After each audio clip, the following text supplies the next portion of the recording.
नमस्कार। प्रांजल ज्ञान गंगा में आप सभी का स्वागत है। हम संक्षिप्त महाभारत का पाठ कर रहे हैं, जिसमें कि शांति पर्व चल रहा है।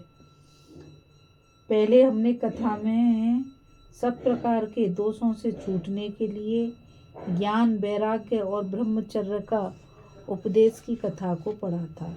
अब हम कथा में मुक्ति के लिए प्रयत्न करने का उपदेश की कथा को पढ़ रहे हैं। भीष्म जी कहते हैं, युधिष्ठिर, विषय भोगों में आसक्त रहने वाले प्राणी सदा दुख भोगते रहते हैं। जो महात्मा उनमें आसक्त नहीं होते वे ही परम गति को प्राप्त होते हैं। यह जगत जन्म, मृत्यु और वृद्धावस्था के दुखों, नाना प्रकार के रोगों तथा मानसिक चिंताओं से पूर्ण है। ऐसा समझकर बुद्धिमान पुरुष को मोक्ष के लिए ही प्रयत्न करना चाहिए। वह मन, वाणी और शरीर से पवित्र रहकर अहंकार को त्याग दे तथा शांत चित्त, ज्ञानवान एवं निष्काम होकर भिक्षावृत्ति से जीवन निर्वाह करता हुआ सुखपूर्वक विचरे।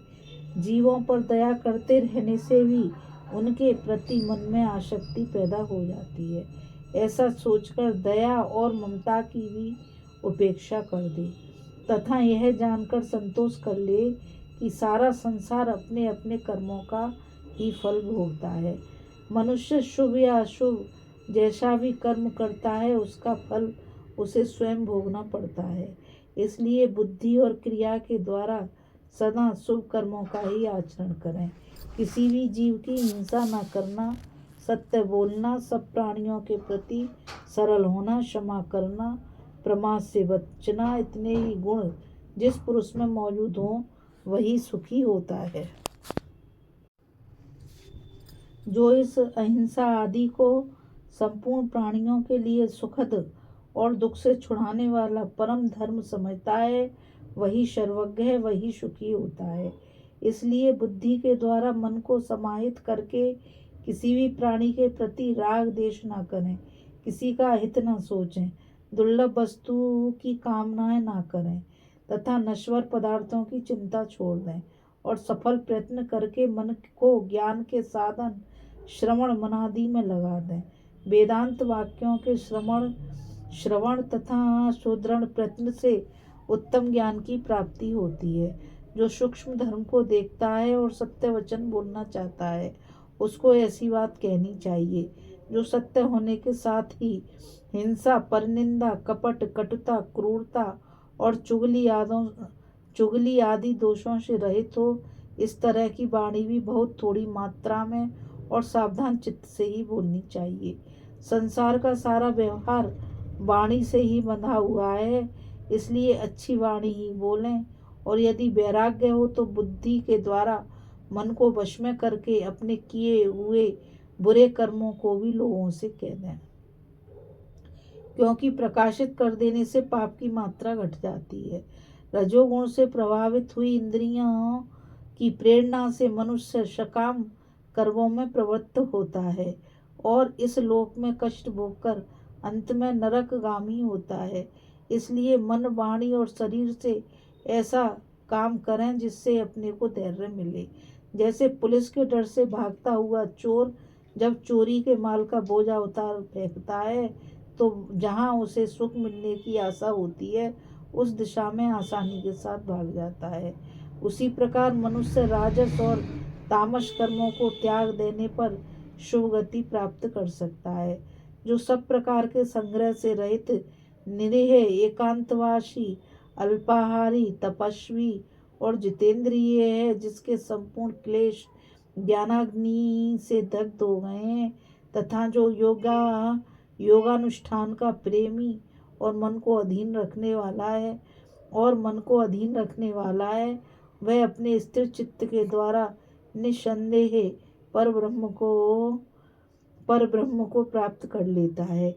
बुद्धिमान एवं धीर पुरुष को चाहिए कि वह बुद्धि को अपने वश में करे, फिर बुद्धि के द्वारा मन को और मन के द्वारा विषय परायण इंद्रियों को काबू में रखे। इस प्रकार जब वह मन को वश में करके इंद्रियों को अपने अधीन कर लेता है, उस समय उसकी इंद्रियां प्रसन्न होकर ईश्वराभिमुख हो जाती हैं। फिर उनके साथ मन की एकता होने पर अंतःकरण में ब्रह्म का प्रकाश छा जाता है। अतः योग शास्त्रोक्त नियमों के अनुसार आचरण करना चाहिए और योग साधना करते समय जिस उपाय से भी चित्त वृत्ति स्थिर हो सके उसका पालन करते रहना चाहिए। अन्न के दाने, उड़द, तिल की खली, साग, जौ की लपसी, सत्तू, मूल, फल जो कुछ भी भिक्षा में मिल जाए उसी से अपना निर्वाह करें। देश काल और नियम के अनुसार सात्विक आहार करें। साधन आरंभ कर देने पर उसे बीच में न रोकें। जैसे आग धीरे धीरे तेज की जाती है उसी प्रकार ज्ञान के साधन को शनै शनै प्रदीप्त करें। ऐसा करने से ज्ञान सूर्य की भांति प्रकाशित होने लगता है तथा ज्ञानी पुरुष काल, जरा और मृत्यु को जीतकर अक्षर अविकारी अमृत एवं सनातन ब्रह्म को प्राप्त कर लेता है। निष्कलंक ब्रह्मचर्य व्रत का पालन करने की इच्छा रखने वाले पुरुष को स्वप्न के दोषों पर दृष्टि रखते हुए निंद्रा का सर्वथा त्याग कर देना चाहिए, क्योंकि स्वप्न में जीव को प्राय रजोगुण और तमोगुण घेर लेते हैं। ज्ञान का अभ्यास तथा तत्व का विचार करने से जागने की आदत होती है तथा जो ज्ञान प्राप्त कर लेता है वह तो सदा जागृति रहता है। इंद्रियों के थक जाने पर सबको नींद आती है, किंतु उस समय यद्यपि इंद्रियों का लय हो जाता है तो भी मन जागृत रहता है। इसलिए तरह तरह के सपने दिखाई देते हैं। जैसे जागृत अवस्था में कामकाज में फंसे हुए मनुष्य के संकल्प मनोराज्य की ही विभूति है, उसी प्रकार स्वप्न के भाव भी मन से ही संबंध रखते हैं। कामनाओं में आसक्त पुरुष असंख्य जन्मों की वासनाओं को स्वप्न में अनुभव करता है। उसके मन में जो जो भाव छुपे होते हैं उन सबको अंतर्यामी जानता रहता है।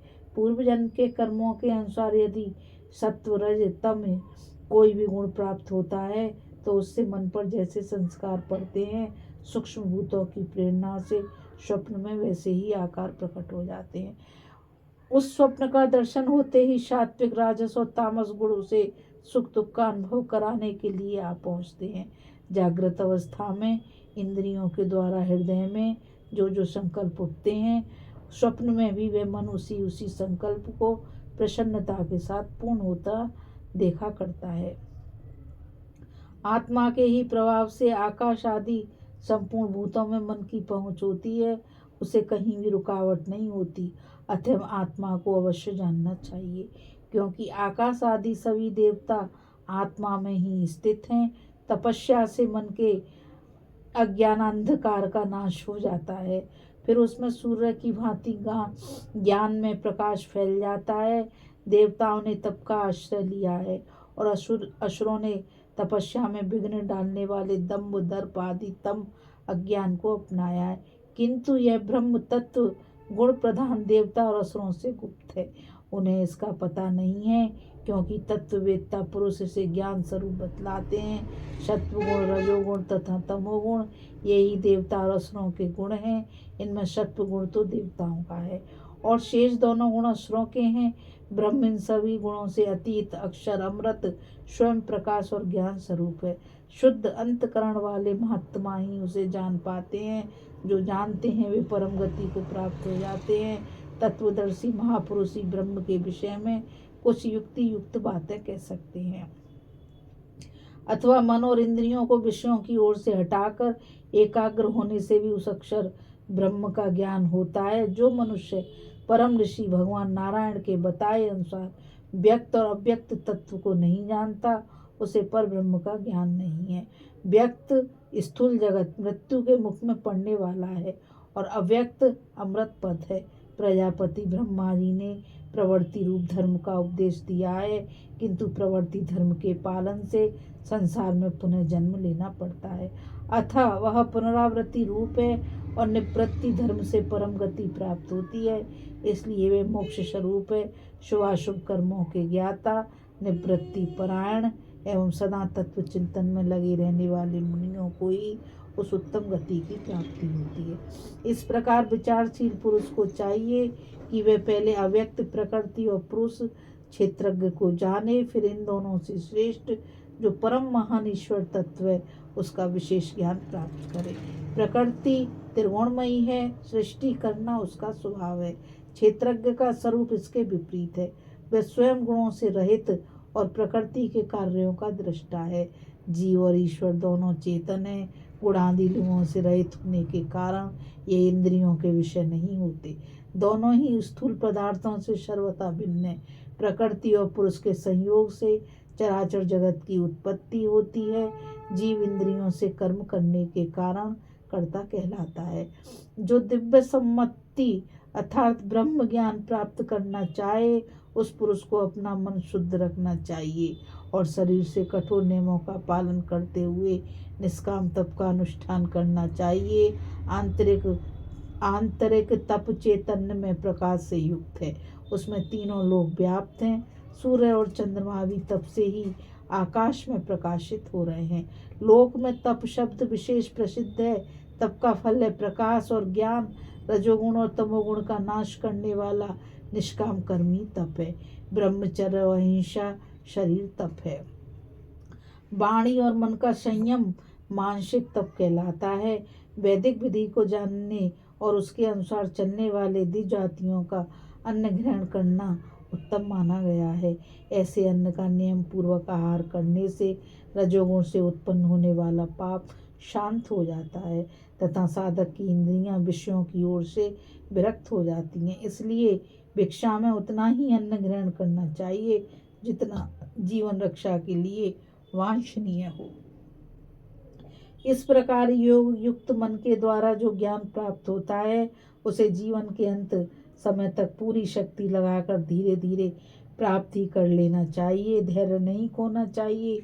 कुछ योगी आसन की दृढ़ता से शरीर को धारण किए हुए बुद्धि के द्वारा मन को विषयों से हटाते हैं और इंद्रिय गोलकों से अपना संबंध त्याग कर उनकी अपेक्षा सूक्ष्म होने के कारण प्राण और इंद्रियों को अपने से अभिन्न समझते हैं। कोई शास्त्र में बताए हुए क्रम से उत्तरोत्तर सूक्ष्म तत्व का ज्ञान प्राप्त करते हुए पराकाष्ठा तक पहुंचकर बुद्धि के द्वारा ब्रह्म का अनुभव करते हैं। कोई योग के द्वारा अंतकरण को पवित्र करके अपनी महिमा में स्थित हुए उस परम पुरुष को प्राप्त होते हैं जो अव्यक्त से भी श्रेष्ठ है। इसी प्रकार कोई तो ध्यान धारणा के द्वारा सगुण ब्रह्म की उपासना करते हैं और कोई उस परम देव का चिंतन करते हैं। उसे बिजली के समान सहसा प्रकाशित होने वाला और अक्षर कहा गया है। कुछ लोग तपस्या से अपने पापों को दग्ध करके अंतकाल में ब्रह्म की प्राप्ति करते हैं। इन सभी महात्माओं को उत्तम गति प्राप्त होती है। जिनका मन ज्ञान के साधन में लगा हुआ है, वे मृत्यु लोक के बंधन से छूटकर रजोगुण से रहित एवं ब्रह्मभूत हो परम गति मोक्ष प्राप्त कर लेते हैं। वेद को जानने वाले विद्वानों ने इस प्रकार ब्रह्म को प्राप्त कराने वाले धर्म का वर्णन किया है। अपने अपने ज्ञान के अनुसार उपासना करने वाले सभी साधकों की उत्तम गति होती है। जिन्हें रागादि दोषों से रहित सुदृढ़ ज्ञान प्राप्त होता है, उनकी मुक्ति हो जाती है। जो संपूर्ण ऐश्वर्यों से युक्त अजन्मा दिव्य एवं अव्यक्त नाम वाले विष्णु भगवान की भक्ति भाव से शरण लेते हैं, वे ज्ञानानंद से तृप्त और निष्काम हो जाते हैं तथा अपने अंतकरण में श्री हरि को स्थित जानकर अव्यय स्वरूप हो जाते हैं। उन्हें फिर इस संसार में नहीं आना पड़ता। जो प्रकृति और उसके कार्य को तथा सनातन पुरुष को ठीक ठीक जानते हैं, वे तृष्णा से रहित होकर मोक्ष प्राप्त कर लेते हैं। संसार को शरण देने वाले ऋषि श्रेष्ठ भगवान नारायण ने जीवों पर दया करने के लिए इस अमृत में ज्ञान को प्रकाशित किया। इस कथा में बस इतना ही। अभी हम कथा में मुक्ति के लिए प्रयत्न करने का उपदेश की कथा को पढ़ रहे थे। अब हम आगे कथा में महर्षि पंचशिख का राजा जनक को उपदेश देने की कथा को पढ़ेंगे। इस कथा में बस इतना ही। मुझ गीता रावत को आज्ञा दीजिए। कल फिर मिलेंगे एक नई कथा के साथ। और मैं आप सभी से यही कहना चाहूँगी कि इस चैनल को ज़्यादा से ज़्यादा लाइक, शेयर और सब्सक्राइब कीजिए ताकि यह मूल्य ज्ञान अधिक से अधिक लोगों तक पहुँच सके। राधे राधे। जय श्री कृष्णा। नमस्कार।